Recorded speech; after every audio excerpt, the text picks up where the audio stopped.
देखिए, सहारा मामले की जो अदालती कार्रवाइयाँ हैं उसके दो क्रोनोलॉजी हैं, एक बड़ी और एक छोटी।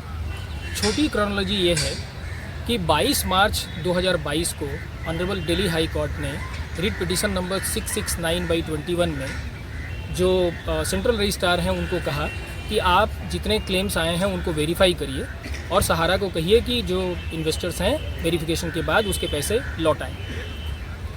इस आदेश के तुरंत बाद क्या हुआ ये किसी की समझ में नहीं आया।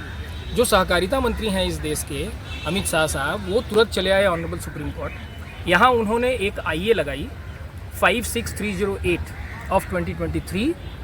ये लगाई वो पुराना जो पिटीशन ऑनरेबल सुप्रीम कोर्ट के पास है 191/2020 वो मोहंती वाला, उसमें उन्होंने ये आईए लगाई और उन्होंने प्रेयर किया ऑनरेबल सुप्रीम कोर्ट के सामने कि हमें आप 500 करोड़ रुपये 5,000 करोड़ रुपये इनसे दिलवा दीजिए सेबी सहारा फंड से। अब ये सेबी सहारा फंड के पास जो पैसा है वो कहा जाता है कि डिवेंचर होल्डर्स का फंड है, तो डिवेंचर होल्डर्स के फंड से आप 5,000 करोड़ रुपया कैसे ले सकते थे सहारा सोसाइटी के इन्वेस्टर्स को देने के लिए। ये सवाल इस सवाल पर कोई चर्चा मतलब कोई डेलिब्रेशन ऑनरेबल सुप्रीम कोर्ट में हुई नहीं और उसके बाद ये 5,000 करोड़ रुपये इनके अकाउंट में आए और बाद में एक आरटीआई के आवेदन से ये पता चला कि ये केवल 229 करोड़ रुपये इन्होंने सहारा के इन्वेस्टर्स को दिया सोसाइटीज़ के और 245 करोड़ रुपये इन्होंने खर्च किए। इससे एक पैनिक हुआ पूरे देश में, जो सहारा के लगभग 10 करोड़ जो इन्वेस्टर्स हैं उनमें एक पैनिक हुआ और उसके बाद हम लोगों ने ये पिटीशन लगाई। इस पिटीशन में हमने ये सीधे कहा कि जो 29/3/2023 का जो आदेश ऑनरेबल माननीय सुप्रीम कोर्ट का है कि 5,000 करोड़ रुपया जो सेबी अकाउंट से इसको दिया जाए कोऑपरेटिव सोसाइटी को और वो पैसे दिए जाएं सोसाइटीज़ के मेंबर्स को, ये सही नहीं है। इसलिए कि हमारा टोटल जो क्लेम है वो 86,673 करोड़ का है। अब 86,673 करोड़ रुपए में से लगभग 99.98% वो पैसे आए हैं सहारा रियल एस्टेट से और सहारा हाउसिंग कॉरपोरेशन से, यानी कि पूरा का पूरा ऑटो ट्रांसफ़र हुआ है। यानी कि सहारा ने जो 86,673 करोड़ रुपए कलेक्ट किए उसमें 25,000 करोड़ रुपये आए उन दोनों कंपनियों से जो डिवेंचर होल्डर्स के पैसे हैं।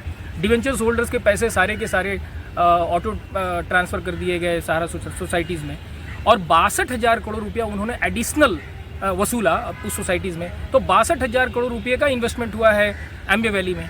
तो हमने इन सारी बातों को अपने पिटीशन में विस्तार से रखा है, बताया है कि ये सारे पैसे जो हैं वो अभी आज की तारीख में वो सब सहारा के जो सोसाइटीज़ के मेंबर हैं उनका है और वो जो 25 करोड़ रुपया सेबी सहारा अकाउंट में है जिसमें 10,000 करोड़ रुपया इंटरेस्ट है और 15,000 करोड़ रुपया सहारा ने दिया था, वो पैसे भी इनके पास जाने चाहिए।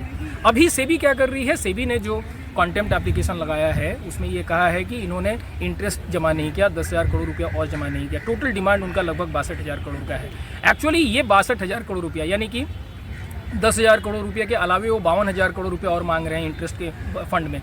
तो ये मद में तो ये 52,000 करोड़ रुपया भी जाना चाहिए सेंट्रल रजिस्ट्रार के पास और ये सारा का सारा पैसा जो है वो सहारा सोसाइटी के जो मेंबर्स हैं उनको जाना चाहिए, क्योंकि सोसाइटी के मेंबर्स में वो लोग भी हैं जिन्होंने डिवेंचर्स खरीदे थे, जैसा मैंने कहा 99.99%।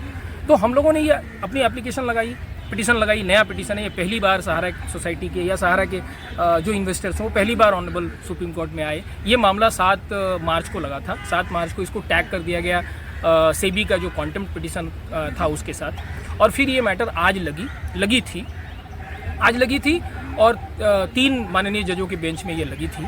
अचानक कल रात में 10 बजे हम लोगों को खबर मिली कि कुछ लोगों ने कल ही मेंशन किया था इस मैटर को और इस मैटर को लिस्ट से हटा लिया गया। तो जो सहारा का मैटर था जो 1 नंबर पे लगी थी और करीब उसमें 23 मैटर थे जिसमें हम लोगों की पिटीशन की भी सुनवाई होनी थी, उसमें 3 ऑनरेबल जजेस के बेंच में लगी थी कोर्ट नंबर 2 में, उसको लिस्ट से हटा लिया गया क्योंकि आज 3 जजेस एक साथ नहीं बैठने वाले थे, केवल 2 ही माननीय जज बैठने वाले थे। तो अभी पता नहीं है लिस्ट से हटाने के बाद हमारा मैटर कब लगेगा, लेकिन हमारे जो सीनियर एडवोकेट हैं उनसे हम लोगों की बात हुई है और हम लोग शुक्रवार को डिसाइड करेंगे कि इस पर आगे क्या करना है। तो ये संक्षेप में ये आज जो हमारी सुनवाई होनी थी उसके बारे में एक छोटी सी जानकारी आप सहारा के इन्वेस्टर्स के लिए। सर आपसे एक